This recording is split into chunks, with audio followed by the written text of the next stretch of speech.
Assalamualaikum warahmatullahi wabarakatuh. Selamat pagi anak-anak, apa kabarnya hari ini? Wah, sehat semua ya. Ada yang tidak hadir? Gak ada? Alhamdulillah. Oke, sebelum kita mulai pembelajaran pada pagi hari ini, ada baiknya kita berdoa terlebih dahulu. Ketua kelas mohon pimpin doanya. Sudah semangat belajar? Belum? Oke, kalau belum semangat, Ibu ada tepukan. Ibu contohin terlebih dahulu ya. 1, 2, 3. Buka tutup, bertepuk tangan. Buka tutup, tepuk di pangkuan. Digulung-gulung, sambil tersenyum. Digulung-gulung, sambil tertawa. Haha. Sudah bisa semua? Oke, kita mulai bareng-bareng ya. 1, 2, 3. Buka tutup, bertepuk tangan.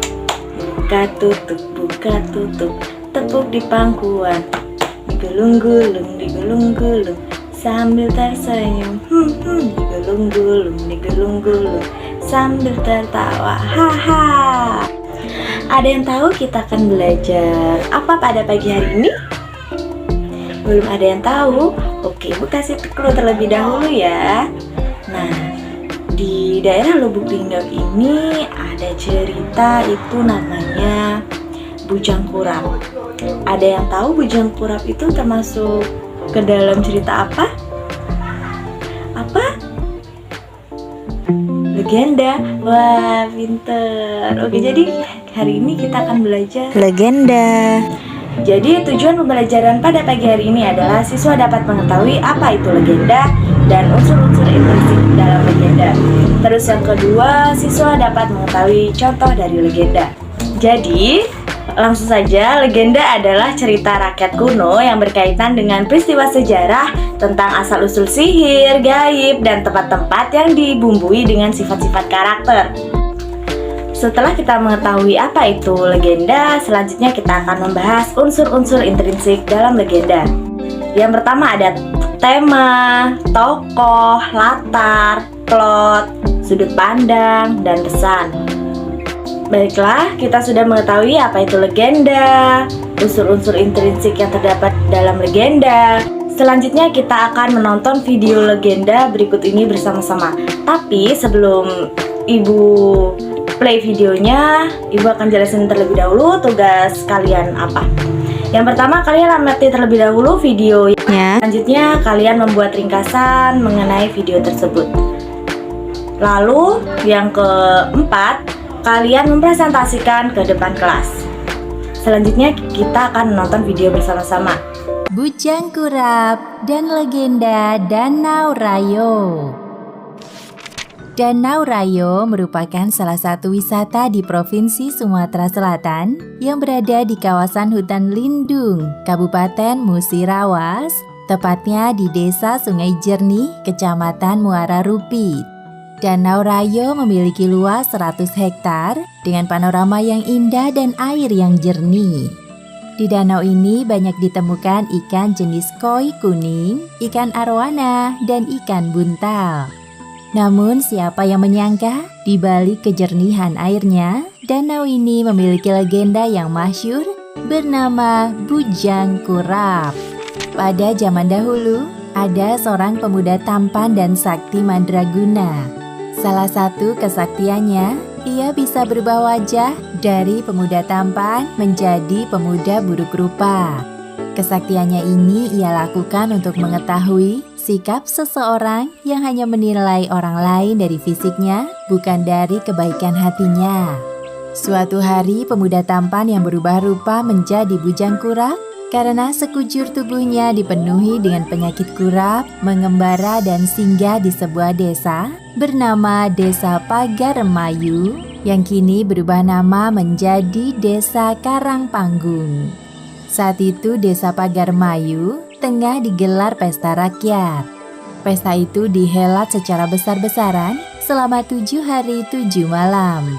Semua rakyat di desa Pagaremayu bersukacita mengikuti dan menikmati hidangan pesta. Di tengah keramaian pesta, Bujang Kurap ikut mendatanginya. Namun semua orang merasa jijik melihatnya. Bujang Kurap dihardik dan diusir oleh warga yang melihatnya. Hai anak muda berkurap, untuk apa kau datang kemari? Kau tidak pantas datang ke pesta meriah ini, membuat bau saja. Kau dengar itu, Bujang Kurap? Pergi dari sini. Kami jijik melihat badanmu yang penuh kurap dan busuk itu. Menjijikkan. Mereka tidak tahu bahwa pemuda tersebut adalah pemuda sakti. Dengan bersedih hati, Bujang Kurap itu pun meninggalkan pesta. Ia berjalan menyusuri jalan desa hingga tiba di sebuah dusun. Di dusun itu ia mendapati seorang nenek tua bernama Nenek Bengkuang yang sedang duduk di depan rumahnya. Nek, mengapa nenek tidak datang ke pesta? Di sana semua warga hadir dan berpesta. Nenek sudah tua, tidak kuat berjalan jauh ke sana, Nak. Oh, baiklah Nek. Oh iya Nek, aku lapar sekali.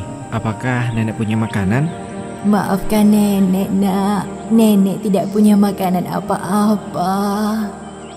Pemuda itu pun segera mengeluarkan kesaktiannya. Ajaib, hanya dengan memejamkan mata, aneka makanan lezat tersaji di tikar. Tak perlu khawatir Nek, jika nenek mau, di tikar samping nenek sudah ada makanan. Nenek Bengkuang kaget melihat banyak makanan enak tersaji di tikar. Mari Nek, kita makan sama-sama. Sang nenek yang sudah merasa lapar karena tidak punya makanan, akhirnya ikut makan bersama Bujang Kurap. Selesai makan, Bujang Kurap meminjam sebuah pisau untuk membuat rakit. Ketika selesai membuat rakit, Bujang Kurap memberi pesan pada sang nenek. Nek, apabila terjadi sesuatu, nenek naiklah di atas rakit ini. Rakit ini aku ikat di tiang rumah nenek. Mendengar pesan pemuda Bujang Kurap, nenek semakin yakin bahwa dia bukan pemuda sembarangan. Setelah berpamitan, Bujang Kurap kembali menuju tempat pesta. Sesampainya di tempat pesta, Bujang Kurap kembali dicemooh oleh warga desa. Mereka melempari, meludahi, menendang, dan menghardik Bujang Kurap agar pergi dari tempat pesta. Mendapat penghinaan tersebut, Bujang Kurap akhirnya naik darah. Ia menantang warga desa. Ditancapkannya 7 helai lidi ke tanah di dekat kakinya. Hai orang-orang sombong, jika kalian berhasil mencabut lidi yang kutancapkan ini, maka kalian boleh mengusirku dari tempat ini. Semua orang pun tertawa mengejek mendengar tantangan dari Bujang Kurap. Aih, banyak cakap kau bujang busuk. Hanya mencabut lidi, ini kan permainan anak kecil. Setelah mengejek, dia pun berjalan dan mencabut lidi di dekat Bujang Kurap. Akan tetapi dengan susah payah, ternyata dia tidak berhasil mencabutnya. Biar aku saja. Lidi macam ini saja tidak bisa mencabutnya. Ya. Warga berikutnya pun tidak berhasil mencabut lidi tersebut. Berulang kali mereka mencoba, namun anehnya tak satu pun yang berhasil. Semuanya kewalahan dan akhirnya menyerah. Mencabut lidi saja kalian tidak mampu, tapi sifat sombong kalian setinggi langit. Dengan mengucap mantra, Bujang Kurap pun mencabut lidi tersebut dan hap, hanya sekali cabut, lidi yang tertancap bisa lepas. Namun saat 7 lidi tersebut dicabut, air deras muncul dari permukaan tanah, bertambah deras hingga mulai membanjiri tempat pesta. Warga pun berlarian untuk menyelamatkan diri. Tolong! Akan tetapi air semakin deras dan deras. Dalam waktu sebentar saja, banjir deras telah menenggelamkan rumah dan harta benda mereka. Hanya sang nenek yang selamat karena menaiki rakit buatan Bujang Kurap. Sementara Bujang Kurap sendiri telah pergi entah kemana. Luapan air yang menjadi genangan luas kini dinamai Danau Rayo atau Danau Besar. Sedangkan desa yang semula bernama Desa Pagarmayu kini berganti nama Karangpanggung atau Panggung yang Karam. Kini keindahan Danau Rayo menjadi daya tarik bagi wisatawan domestik maupun mancanegara. Legenda ini mengajak kita agar selalu menghargai dan menghormati orang lain, tidak berlaku sombong, serta tidak menilai orang dari bentuk fisiknya, melainkan dari kebaikan hatinya. Baiklah, sebelum mengakhiri pembelajaran pada pagi hari ini, Ibu ingin bertanya pada kalian, bagaimana pembelajaran kita pada pagi hari ini? Apakah menyenangkan? Ibu harap pembelajaran pada pagi hari ini menyenangkan ya. Dan semoga kita semua diberi kesehatan untuk bertemu ke pertemuan selanjutnya. Sebelum kita pulang, ada baiknya kita berdoa terlebih dahulu. Pemimpin kelas boleh pimpin doanya. Ibu akhiri, wassalamualaikum warahmatullahi wabarakatuh.